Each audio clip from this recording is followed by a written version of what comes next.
What's your name? My name is वंश। English में कहाँ से क्वेश्चन आए थे? इंग्लिश में आए थे हमारे एरर डिटेक्शन के क्वेश्चन आए थे, रीडिंग कॉम्प्रिहेंशन आया था बहुत बड़ा, उसमें 7 to 8 क्वेश्चन थे।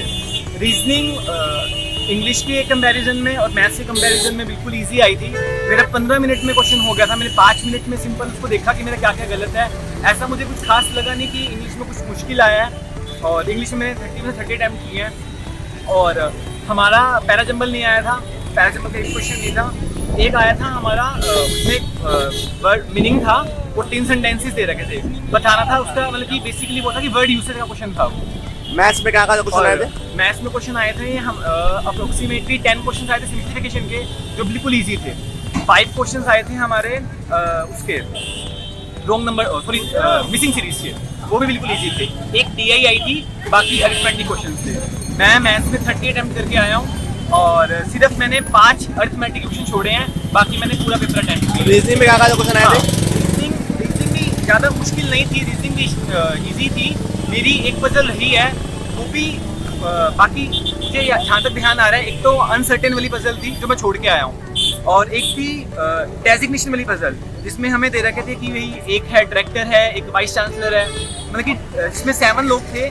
डेजिग्नेशन वाली पजल थी, वो मैं बिल्कुल ईजी थी, वो अटैम्प्ट करके आया हूँ।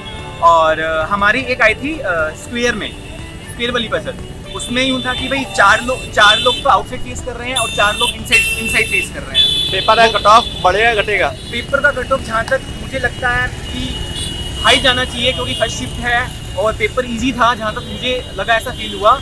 How was the paper? It was quite easy, but the difficulty was in the quant section. English and reasoning was quite good. English में कहाँ से क्वेश्चन आए थे? It was about like hello. English में कहाँ से क्वेश्चन आए थे? इंग्लिश में कहाँ से क्वेश्चन आए थे? It was all around कि आपके basic reasoning में क्वेश्चन से फिर puzzles भी थी और assemblies भी थी, fill-ups भी थे, तो सारी चीजें थी। मैथ्स में कहाँ से आए थे? मैथ्स में वही जो रीजनिंग में, वो क्वांट्स में जो बेसिक आता है, रेशियो प्रपोर्शन आता है, और बाकी ओवरऑल कट ऑफ बढ़ सकती है? हाँ, नहीं बड़ी बढ़ेगी नहीं? पेपर कठिन था मतलब?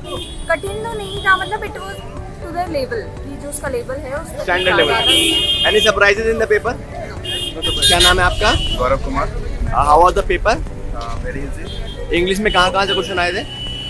सारे सेक्शन से क्वेश्चन से ऑलमोस्ट टच किए हुए थे। कोई क्वेश्चन टफ थे? नहीं, तो पेपर इजी था। न्यूमेरिकल एबिलिटी में कहाँ से क्वेश्चन आए थे? अर्थमेटिक के क्वेश्चन ज़्यादा थे, DI एक ही था, और सिंप्लीफिकेशन सारे थे। और रीजनिंग में कहाँ से आए थे? रीजनिंग में भी पजल 3 पजल थे, और जो मिसलेनियस टॉपिक था वो कम था। तो कट ऑफ कितने, मतलब गुड अटेम्प्ट कितना होगा? 85। ये मैथ्स में कहाँ से क्वेश्चन आए थे? नंबर सीरीज से, सिंप्लीफिकेशन से और रेशियो से, बाकी जो सारे नॉर्मली आते हैं वही आए थे। इंग्लिश में कहाँ से आए थे? इंग्लिश में पैसेज आया था, और उसके बाद में फिर पैराजंबल आए थे, बाकी एंटोनियम सिनोनिम्स यही आए थे। और रीजनिंग में कोई क्वेश्चन? रीजनिंग में सर्कल बेस्ड और सिटिंग अरेंजमेंट के क्वेश्चन थे, और उसके बाद में फिर नंबर वो सीरीज वाले थे, यही सारे। तो ओवरऑल कट ऑफ बढ़ेगी घटेगी? सॉरी, ओवरऑल जो पेपर का डिफिकल्टी लेवल था वो क्या था? ठीक था, डिफिकल्ट नहीं था, इजी था। मतलब कट ऑफ सेम रहेगी लगभग स्टैंडर्ड? सेम रहेगी। अच्छा, इंग्लिश में कहाँ से क्वेश्चन आए थे? इंग्लिश में आरसी आया था, क्लोज टेस्ट आया था, और इंग्लिश में उसमें आरसी में वर्ड मीनिंग्स भी पूछे थे, क्वेश्चंस भी पूछे थे। उसके बाद में एरर आए थे, एरर थे 4-5, बहुत इजी था पेपर। और मैथ्स में आपकी DI आई थी, बहुत इजी, सिंप्लीफिकेशन आए थे। क्वाड्रेटिक देखने को नहीं मिली थी, पर ऑल ओवर देखा जाए नंबर सीरीज जो थी वो मिसिंग थी, 1-2 हार्ड थी, और पजल्स भी थोड़े से ट्रिकी थे, लेकिन ऑल ओवर पेपर इजी था मेरे लिए। गुड अटेम्प्ट कितने होंगे? मेरे 93 पेपर बहुत गुड। इंग्लिश में कहाँ से क्वेश्चन आए थे? सर इंग्लिश में कॉम्प्रिहेंशन आया था, एक वो जो हस्बैंड एंड वाइफ थे वो ट्रैवल करते हैं 105 कंट्रीज में, 5 कॉन्टिनेंट, मोर देन 5 कॉन्टिनेंट उन्होंने ट्रैवल किया अक्रॉस, उसी पे बेस्ड कॉम्प्रिहेंशन था, जिसमें 8 to 9 क्वेश्चन थे, और फिर रॉन्गली और इनएप्रोप्रिएट वर्ड्स था। और कौन कौन से टॉपिक थे?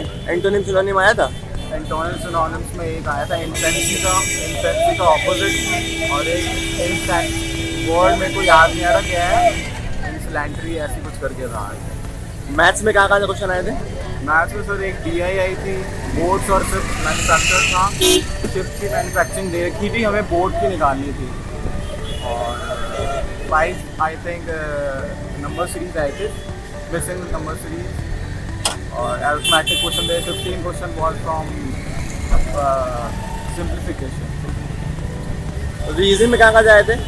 रीजनिंग में सर एक तो अनसर्टेनिटी पजल थे जिसके 3 क्वेश्चन थे, 11 स्ट्रिंग बन रही थी, और एक अल्फ़ाबेटिकल ऑर्डर में हमें वर्ड सेलेक्ट करना था, उसमें एक केयर बन रहा था।